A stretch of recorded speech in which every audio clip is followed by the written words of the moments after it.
नमस्कार मित्रांनो, बाई तुझा आशीर्वाद मालिकेच्या आजच्या जबरदस्त भागामध्ये आपण पाहत आहोत. इथे अण्णांचं पोट दुखत असतं.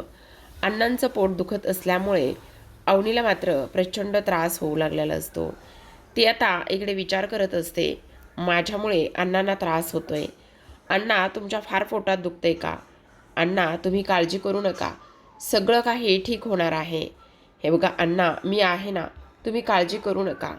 अण्णा म्हणत असतात, सुनबाई सुनबाई फार पोटात दुखतंय. काय करावं ना ते मला अजिबातच समजत नाही सुनबाई. माझ्या फार पोटात दुखू लागलेलं आहे. अण्णा खूपच जास्त त्रास होतोय का? असं अवनी बोलत असते. तेव्हा मात्र अण्णा म्हणत असतात, हो सुनबाई, खूप जास्त दुखतंय, खूप जास्त मला त्रास होतोय. असं सुद्धा आता इथे अण्णा बोलत असतात. मग अवनीचा जीव कासावीस होत असतो. तिला रडू कोसळू लागलेलं असतं की इथे अण्णांना ह्या सगळ्या गोष्टींचा एवढा त्रास होतोय आणि त्याचबरोबर अण्णा आता इकडे बरे कधी होतील. ह्या सगळ्या गोष्टी फक्त आणि फक्त माझ्यामुळे झालेल्या आहेत असं अवनी आता बोलू लागलेले असते. आणि मी स्वतःला कधीच माफ करणार नाही असं सुद्धा आता इकडे ती म्हणत असते. दुसरीकडे आपण पाहतो, आता इकडे हा पाण्या गॅरेजवर आलेला असतो. जेव्हा तो गॅरेजवर येतो त्यावेळेला मात्र इकडे पायल आलेली असते. पायल मुद्दामच आता इकडे त्याची खेचण्याचं काम करत असते. पायलला फक्त आणि फक्त इथे पाण्या हवं असतं, त्याच्यासोबत लग्न करायचं असतं आणि म्हणूनच तिचे हे सगळे काही प्रयत्न सुरू असतात. ती म्हणत असते, अरे पाण्या, तुला सांगू का, तू जर माझ्यासोबत बोलला नाहीस, तू जर माझ्याकडे बघितलं नाहीस, तर इथे मात्र मी त्या दिवशी जाऊबाईला जो मुलगा पाहायला आला होता ना, त्या मुलासोबत मी नक्कीच लग्न करेल असं ती बोलत असते. मग तेव्हा तो म्हणत असतो, मी तुला सांगितलंय ना, मला तुझ्यामध्ये काडीचाही इंटरेस्ट नाही आहे, म्हणून तुला जे काही करायचं आहे ते कर. मी तुला ह्या सगळ्या गोष्टी सांगितल्या आहेत ना, त्यामुळे मला तुझं काही ऐकायचं नाही असं तो इकडे सरळ सरळ बोलत असतो. तेव्हा ती म्हणत असते, पण तुम्हाला मात्र पश्चाताप झाल्याशिवाय राहणार नाही आहे, आणि जर इकडे पश्चाताप झाला तर मग काय करायचं? आणि त्याचबरोबर इकडे त्याने तर माझ्यासाठी तो पुडीसुद्धा सोडायला तयार होता. मग जर तो माझ्यासाठी इकडे पुडी सोडायला तयार होता तर मग मी काय म्हणते ते ऐक. हे बघ, मी त्याच्यासोबत लग्न करेल आणि त्याच्यासोबत सुखाचा संसार करेल, चालणार आहे का? तेव्हा मात्र इकडे आता तो म्हणत असतो, हो, काही मला प्रॉब्लेम नाही आहे, त्याच्यासोबत सुखाचा संसार करा किंवा आणखी काही करा, त्याने मला इथे काही फरक पडणार नाही असं सुद्धा आता इकडे तो बोलत असतो. मग आता हे सर्व काही बोलल्यानंतर आता मात्र इकडे पायल म्हणत असते, काय काय बोलायचं काय बाबा, ये हमारी क्या जिंदगी है, कैसी जिंदगी है. आता तर आम्ही इकडे ना सनम बेवफा नाही तर हम दिल दे चुके सनम अशाच पद्धतीचं करणार आहोत. तुम्हाला नसल ऐकायचं तर नका ऐकू. मग आता इकडे पाण्या म्हणत असतो, हे बघ, हिला सांग आत्ताच्या आत्ता इथून निघून जायला. हिला सांग, काही जरी झालं तरीसुद्धा इथे मी हिच्याशी काहीच बोलणार नाही आहे. आत्ताच्या आत्ता हिला जायला सांग असं इकडे तो बोलत असतो. मग आता ती म्हणत असते, हो का, असं बोलतोयस तू मला, मला इथून जायला सांगतोयस, पण एक गोष्ट मात्र नीट लक्षात ठेव, मी इथून कुठेच जाणार नाही आणि काही झालं तरी इथे इथे तू तू माझाच होणार आहेस. मी तुला सांगितलं ना कितीतरी वेळा की मला तुझ्याशी काही बोलायचं नाही आहे, मला ह्या सगळ्या गोष्टी काही ऐकून घ्यायच्या नाही आहेत वगैरे वगैरे, हे सगळं काही मी तुला सांगितलं आहे. आणि मी तुला ह्या सगळ्या गोष्टी सांगूनसुद्धा जर तुला काही फरक पडत नसेल तर मला काहीही बोलायचं नाही असं सुद्धा आता इकडे ते बोलत असतात. मग तेव्हा मात्र इकडे ही त्याच्याशी अजूनच बोलण्याचा प्रयत्न करत असते आणि मुद्दामून दाखवून देत असते की इकडे काही झालं तरी तू मला हवा आहेस म्हणून. दुसरीकडे अवनी आता घरातून बाहेर पडलेली असते, थेट दारूच्या दुकानावर जात असते. आता जेव्हा ती बाहेर पडते त्यावेळेला नाना मात्र इकडे काही कस्टमरशी बोलण्याचा प्रयत्न करत असतात आणि म्हणत असतात, हे बघ, आता तू मला ह्या सगळ्या गोष्टी अजिबातच सांगू नकोस. मला काय करायचं काय नाही हे सर्व काही व्यवस्थित समजतं असं सुद्धा आता इकडे ते बोललेले असतात. मग तेवढ्यातच अवनी दारूच्या दुकानावर जाऊन पोहोचलेली असते आणि नाना दुरूनच आता इकडे पाहत असतात. जेव्हा नाना दुरूनच इकडे पाहतात त्यावेळेला मात्र इकडे आता अवनीचं लक्ष नसतं की तिला कोणी पाहतंय का, तिच्या ओळखीचं तिथे कोणी आहे का, ह्या सगळ्या गोष्टींशी तिचं मात्र काहीही घेणं देणं नसतं. आता इकडे प्रिशा सर्व्हिस स्टेशन रेस्टॉरंटच्या बाजूलाच इकडे दारूचं दुकान असतं आणि त्या दारूच्या दुकानावर आता इकडे अवनी जी आहे ती अवनी जाऊन पोहोचलेली असते.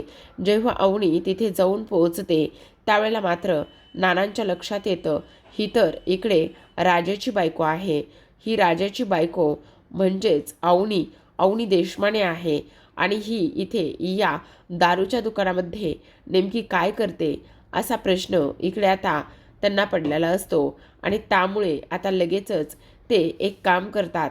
काही जरी झालं ना तरीसुद्धा हिचा पाठलाग केला पाहिजे आणि त्याचबरोबर ह्या सर्व ज्या गोष्टी आहेत ना त्या गोष्टी इथे आपण ह्या राजाला सांगितल्या पाहिजे असं सुद्धा आता इकडे ते बोलत असतात. मग अवनी मात्र तिला कोणीही पाहू नये आणि कोणाच्याही लक्षात येऊ नये म्हणून ती एक काम करते. ती ताबडतोब स्वतःचा चेहरा तिच्या पर्समध्ये असलेल्या त्या स्कार्फने ती इकडे झाकण्याचं काम करत असते, जेणेकरून ह्या सर्व गोष्टी इथे कोणाच्याही लक्षात येऊ नयेत आणि कोणाच्याही लक्षात नाही आल्या तर मग कसं सगळं व्यवस्थित होईल असा सुद्धा इकडे आता ती विचार करू लागलेली असते. मग आता आपण पाहतो इकडे अवनी दुकानासमोर जाऊन उभी राहते. येणारे जाणारे माणसं ते तिला पाहत असतात. तेवढ्याच दारूच्या दुकानामध्ये असलेला माणूस हा म्हणत असतो की तुम्हाला कोणी हवं आहे का, तुम्हाला काही हवं आहे का, काही हवं असेल तर नक्कीच सांगा असं म्हटल्याबरोबर आता अवनी म्हणत असते ते औषध हवं आहे. औषध? कसलं औषध? अहो म्हणजे ते माझ्या सासऱ्यांची अण्णांची तब्येत फार खराब आहे ना, त्यांच्या पोटात दुखते त्यामुळे ते औषध हवं आहे असं अवनी स्पष्टपणे बोलते.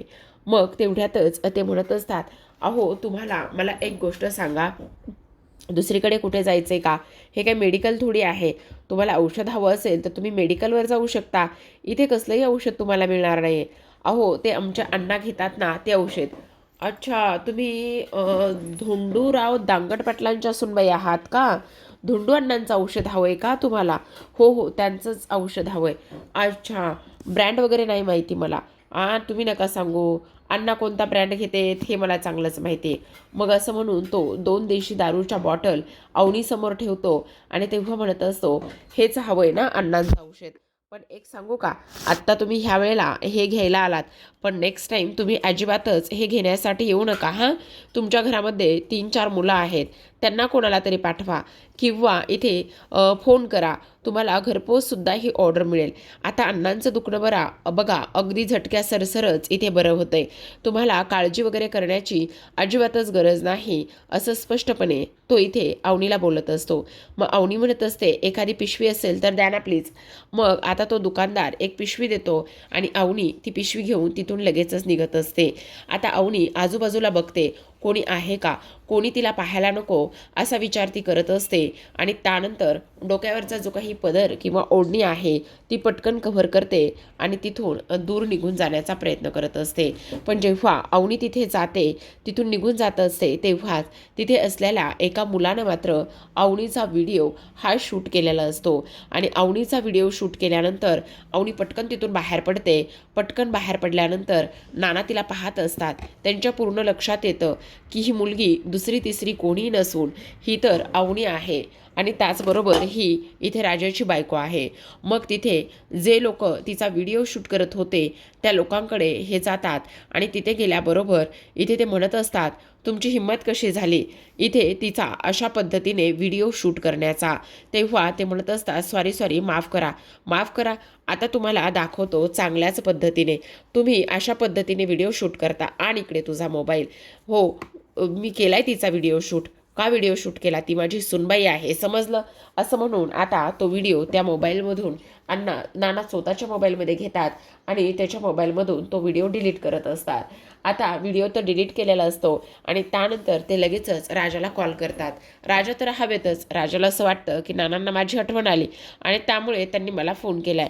मग तो म्हणत असतो हा नाना बोला, मला वाटलंच होतं एक ना एक दिवस तुम्ही नक्कीच मला फोन कराल. तेव्हा आता इकडे तो म्हणत असतो ऐकून घे, काय ऐकून घेऊ सांगा ना? तुमचा ड्रायव्हर पळून गेला ना? तुमचा ड्रायव्हर काम करणारच नव्हता, मला माहिती होतं ना.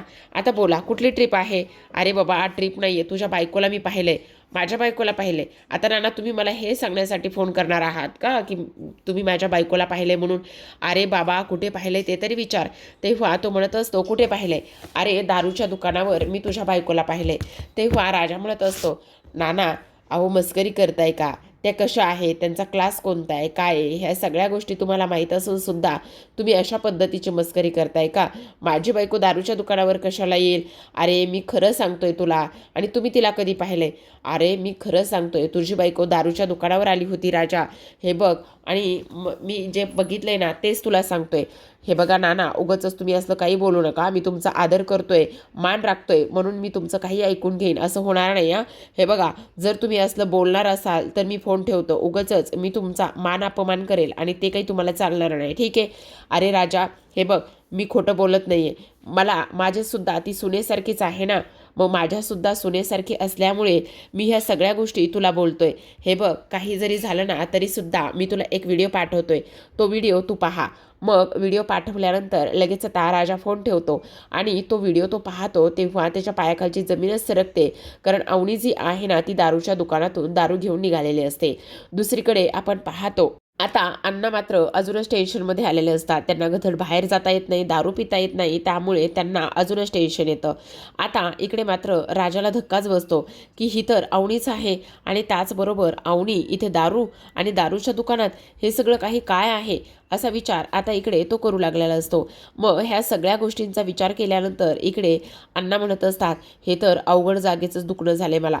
धड मला बाहेर जाता पण येत नाही, दारू पण पिता येत नाही, काय करावं त्या गोष्टी मला अजिबातच कळत नाही. काय करू, कशा पद्धतीने बाहेर जाऊ आणि कशी दारू पिऊ हे मात्र मला समजायला हवं. पण आता आणायला तरी पाहिजे. मग ते आता इकडे ह्या धनूला म्हणत असतात अरे धन्या जा ना हे घे 100 रुपयेचा आणि दे ना मला औषध आणून. अण्णा तुम्हाला डॉक्टरांनी दिलेलं औषध संपत नाही तोपर्यंत तुमच्या ह्या दारूच्या औषधाला हात लावायला नाही सांगितलं, समजलं? नाहीतर मी वहिनीला सांगेल. आता तेवढ्यातच अवनी आलेली असते. जेव्हा अवनी येते त्यावेळेला मात्र इकडे हा धनू म्हणत असतो अहो वहिनी कुठे गेला होतात? मंदिरात खूपच उशीर लागला तुम्हाला. अरे हो मंदिरात गेले होते. आणा ती पिशवी मी ठेवतो. ह्यात काय आणलंय? अरे काही नाही ते ना थोडीशी भाजी वगैरे आहे. अहो तुम्ही मला सांगायचं ना, मी आणली असती भाजी. तुम्ही उगाचच कशाला भाजी आणायला गेलात? नको नको असलं काही करायची गरज नाही आहे तुम्हाला. तेव्हा अण्णा म्हणत असतात हो सुनबाई तो अगदी बरोबर बोलतोय. तुम्हाला काय गरज होती इथे भाजी आणायला जायची? तुम्हाला जर काही हवं असलं तर मला सांगायचं, मी गेलो असतो. तेवढ्यातच धनू म्हणत असतो हो गेले असते आणि त्यानंतर आले असते खांबा घेऊन स्वतःचा, बरोबर की नाही? असं आता इकडे तो बोलत असतो. तेवढ्यातच अवनी म्हणत असते याच्यामध्ये ना माझ्या काही पर्सनल गोष्टी आहेत, मी पटकन ते आतमध्ये ठेवून देते. तेव्हा अवनी आतमध्ये निघून जाते. मग आता इकडे धनू म्हणत असतो हे बघा अण्णा डॉक्टरांनी सांगितले ते सगळं काही फॉलो करायचं मी आत्ताच सांगतोय. तेव्हा अण्णा म्हणत असतात काय करू, लय दुखतंय रे बाबा, लय दुखतंय. जोपर्यंत माझ्या पोटामध्ये माझं ज्यूस जात नाही ना तोपर्यंत मला असंच होणार आहे. काय करायचं कळतच नाही. सुनबाईसुद्धा मला बाहेर जाऊ दे नाही आणि तुला काम सांगतोय तर तू ते ऐकना.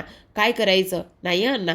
यशोदानी आणि त्याचबरोबर इकडे राजानी मला सगळ्यांनी सांगितलेलं आहे की तुमच्यावर व्यवस्थित लक्ष द्यायचं आणि काही झालं तरी इकडे तुम्हाला दारूच्या एका थेंबालासुद्धा हात लावू द्यायचा नाही. हे सगळं त्यांनी मला सांगितलेलं आहे असं सुद्धा आता इकडे तो बोलत असतो. मग अण्णाचा जीव मात्र आता खालीवर होत असतो. त्यांना काय करावं काय नाही हे कळत नसतं, पोटामध्ये दुखत असतं. आणि तेव्हा मात्र आता इकडे ते ह्या धनूजवळ जातात आणि म्हणत असतात धन्या काय रे मला एक गोष्ट सांग, एवढेसा होतास आता तुला दाढी आणि मिशा हे सगळं काही यायला लागलंय हां? दाढी मिशा यायला लागल्यात नाही? मग मला सांग इकडे माझी अशी अवस्था तुला पाहवती का रे?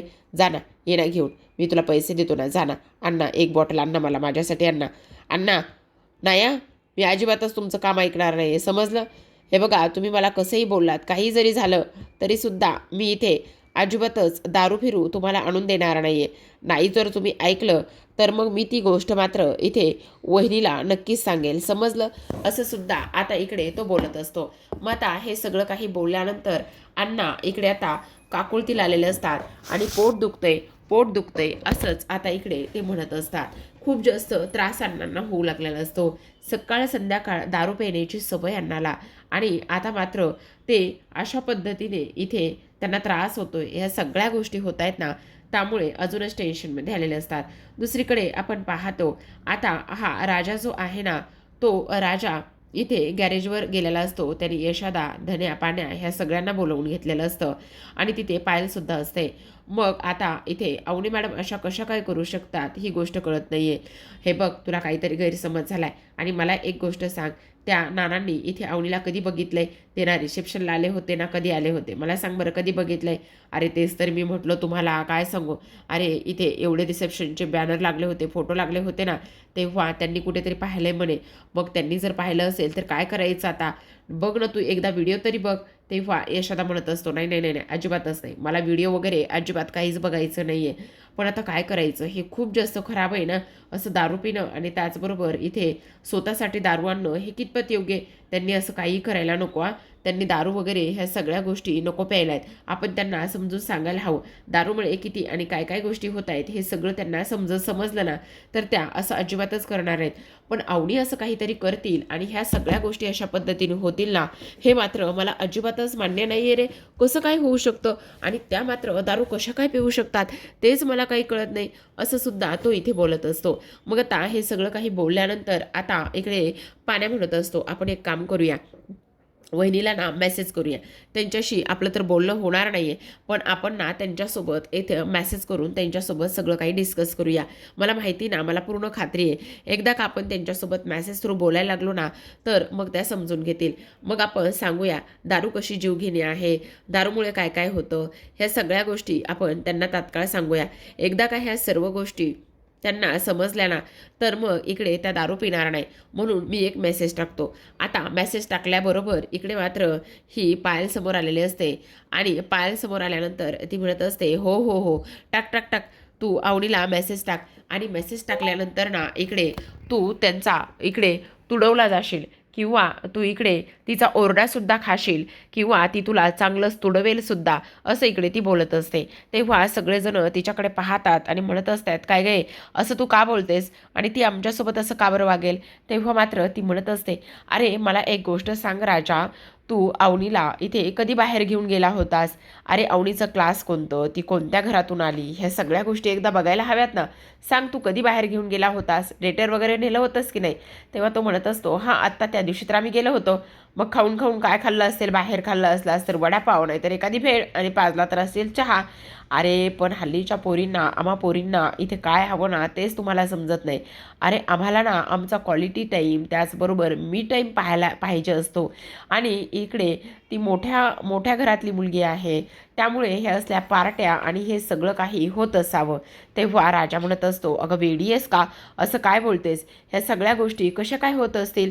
तेव्हा ती म्हणत असते, का नाही होणार आहे, माझी पूर्ण खात्री आहे, तुला खोटं नाही सांगत आहे, अगदी खरं सांगते. अवनीला ना इकडे तलप आली असेल आणि तलप आल्यानंतर ना अवनीला ना दारू प्यायची इच्छा झाली असेल आणि त्यामुळे तिने एवढं मोठं हे टोकाचं पाऊल उचललेलं असेल, माझी 100% खात्री आहे. आणि तेव्हा इकडे आता काय करायचं आणि काय नाही हे सगळं तुम्ही तुमचं पाहायला पाहिजे. मी तुम्हाला खोटं नाही सांगत आहे, अगदीच खरं सांगते. इथे अवनी जी आहे ना, ती अवनी मात्र इकडे फक्त आणि फक्त तिचा क्वालिटी टाईम स्पेंड करण्यासाठी आणि त्याचबरोबर इकडे दारू पिण्यासाठी ती ह्या सगळ्या काही गोष्टी इथे करत असेल. माझा पूर्ण विश्वास आहे ह्या सगळ्या गोष्टीवर. पण मग तुम्ही आता अवनीसाठी काहीतरी केलं पाहिजे की नाही? अवनीसाठी ह्या सगळ्या गोष्टी करून तुम्ही तिला सरप्राईज दिलं पाहिजे की नाही? मग आता राजा म्हणत असतो, म्हणजे काय केलं पाहिजे? तेव्हा ती म्हणत असते, अरे काय केलं पाहिजे म्हणजे हा काही प्रश्न झाला का? तुम्ही इकडे तिला जाणून दिलं पाहिजे की तुम्ही काहीही करू शकता. त्यांना दारू प्यायची असेल, बसायचं असेल, आता तुम्हाला सांगू का मोठ्या मोठ्या घरामध्ये कसं असतं, हे बघ तुला सांगते, त्यांचा मस्त क्वालिटी टाईम ते स्पेंड करतात. त्याचबरोबर सगळेजण असे छान एकत्र बसतात, सगळेजण छान एकत्र बसून ना इकडे ते त्यांची दारू वगैरे एन्जॉय करत असतात. आता मात्र अवनी या घरामध्ये एवढे दिवस झाला आली, पण तिला मात्र इकडे काहीच भेटत नसेल, म्हणजे तिला ना तिचा मी टाईम हवा असेल. आता इकडे मी टाईम म्हणजे काय?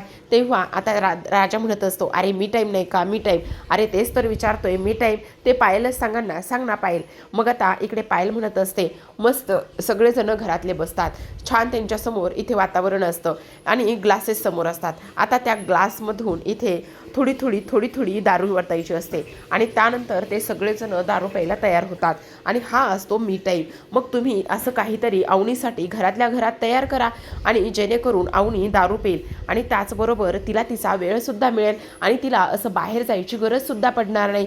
ह्या गोष्टी तुम्हाला इथे समजायला हव्यात की नाही असं आता इकडे पायल सांगत असते. तर आता प्रेक्षकांनो, आजच्या भागामध्ये एवढंच. उद्याचा भाग पाहायचा असेल तर नक्की आपल्या चॅनलला सबस्क्राईब करा. उद्याच्या भागामध्ये आता इकडे पायलने दिलेल्या आयडियामुळे हे तिघही जण आता त्यांच्या तयारीला लागलेले असतात आणि अवनीसाठी मस्त असं अरेंज करायला लागलेले असतात. आता जेव्हा अवनी इकडे राजा आलेला पाहतो तेव्हा ती घाबरलेली असते. मग आता इकडे राजा म्हणत असतो, नाही अजिबातच नाही, तुम्हाला काळजी आणि घाबरायची वगैरे अजिबातच गरज नाही. तेव्हा मात्र अवनी म्हणत असते, म्हणजे मला नाही समजलं तुला काय म्हणायचं आहे तर. तेव्हा मात्र इकडे तो म्हणत असतो, आता तुम्हाला आमच्यासोबत बसायची आणि त्याचबरोबर घाबरायची गरज नाही आहे, तुम्हाला तुमचा क्वालिटी टाईम नक्कीच मिळेल असं इकडे तो बोलत असतो. असं म्हणून तो आता अवनीच्या डोळ्याला पट्टी बांधतो, हात धरत असतो आणि बाहेर घेऊन येतो. जेव्हा बाहेर घेऊन येतो तेव्हा तो म्हणत असतो, आता इकडे तुमच्यासाठी खूप मोठं सरप्राईज आहे. असं बोलल्याबरोबर अवनीला तर धक्काच बसतो. अवनी इथे विचार करत असते की मला नेमकं कोणतं आणि कसलं सरप्राईज असेल. इथे मस्त लाईट लावलेली असते, टेबल अरेंज केलेले असतात आणि पूर्ण टेबल वगैरे अरेंज केल्यानंतर तिथे अवनीला बसवण्यात येतं. अवनी तिथे बसल्याबरोबर आता मात्र इकडे तिच्या समोर 2-2, 3-3 इथे बॉटल ठेवलेल्या असतात, चकणा ठेवलेला असतो आणि बॉटल आणि चकणा ठेवल्यानंतर आता मात्र इकडे राजा म्हणत असतो, आता तुम्ही काळजी करू नका, मी मस्त तुम्हाला इथे आता सर्व करायला देतो. असं म्हणून तो एक ग्लास हातामध्ये घेतो आणि ग्लास हातामध्ये घेऊन अवनीला आता इकडे दारू प्यायला सांगत असतो. तेव्हा मात्र इकडे अवनी शॉक लागल्यासारखीच पाहत असते. तिला तर समजत नसतं की ही लोक मला नेमकं दारू प्यायला का बरं देत आहेत. आता अवनी चकित होऊनच पाहत असते आणि हे सगळेजण तिला चेअर करत असतात आणि दारू पी असं म्हणून सांगत असतात. तर प्रेक्षकांनो, पाहत राहा बाई तुझा आशीर्वाद. अवनी ह्या सगळ्यावर काय उत्तर देईल हे पाहणं फार इंटरेस्टिंग आहे. व्हिडिओ पाहिल्याबद्दल अगदी मनापासून धन्यवाद. भेटूया उद्याच्या भागात.